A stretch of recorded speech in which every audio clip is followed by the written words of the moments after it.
how I come to love my vagina. It's kind of embarrassing because it's not politically correct. I mean, I know it should have happened in a bath of salt drained from the Dead Sea. And you're playing me loving my woman self. I know the story. Vaginas are beautiful.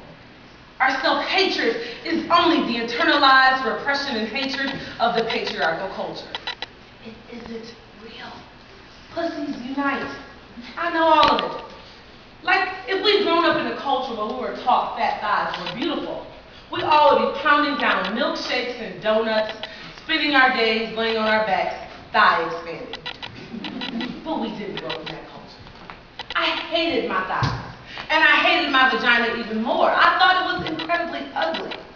I was one of those women who looked at it, and from that moment, wished that I hadn't. And I pitied anyone who had to go down there. But in order to survive, I began to pretend that there was something else to notice. I would imagine furniture, cozy futon with light cotton comforter, little velvet settees or leopard rugs, or pretty things like silk handkerchiefs, quilted pot holders, or place settings. I was so accustomed to this, I lost all memory of even having a vagina. When a man was inside me, I'd picture him inside a mink-lined muffler or a Chinese bowl. Then I met Bob. Bob was the most ordinary man that I have ever met. He was thin and tall and nondescript, and he wore khaki tan clothes. He did not like spicy foods or listen to Prince. And he had no interest in sexy lingerie. In the summer, he spent his time in the shade. He did not share his inner feelings. He didn't have any problems or issues. He wasn't very articulate, and he wasn't even an alcoholic. Bob wasn't very funny. He wasn't mysterious. He wasn't self-involved. He wasn't mean or unavailable, and he didn't drive fast. I didn't particularly like Bob. I would have missed him altogether if he hadn't picked up my change I dropped on the deli floor. When he handed me back my quarters and pennies, his hand accidentally touched mine. Something happened. I went to bed with him. And that's when the miracle occurred. Turned out, Bob loved vaginas. He was a connoisseur. He loved the way they felt, the way they tasted, the way they smelled, but most importantly, he loved the way they looked. He had to look at them. The first time we had sex, he told me he had to see me. I'm right here, I said. No, I need to see you.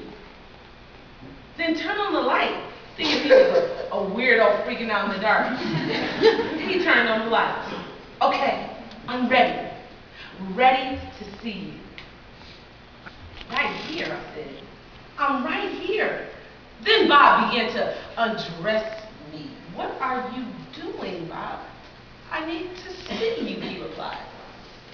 No need, just do it. No, I need to see what you look like. But you've seen a red leather couch before, I said. Bob continued. He would not stop. I wanted to throw up and die. This is awfully intimate. Can't you just do it? No. This is who you are. I need to see what you look like. I held my breath. Bob looked and looked. He gasped and stared and groaned and smiled. He got breathy. And his face changed. He didn't look ordinary anymore. He looked like a hungry beast. You are so beautiful.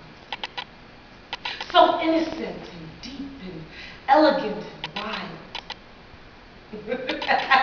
You saw that there? It was like he read my palm. I saw that. much more. Much more. He stayed there for almost an hour, as if he was studying a map or observing the moon or looking into my eyes. But it was my vagina. In the light, I watched him looking at me, and he was so genuinely excited, so peaceful, so euphoric. I began to get all wet and turned on. I began to love my vagina. I began to see myself the way he saw me. I began to feel beautiful and delicious, like a great painting or a waterfall. Bob wasn't afraid, and he wasn't grossed out. I began to swell and feel proud. I began to love my vagina. And Bob lost himself there. And I was with him in my vagina. And we were gone.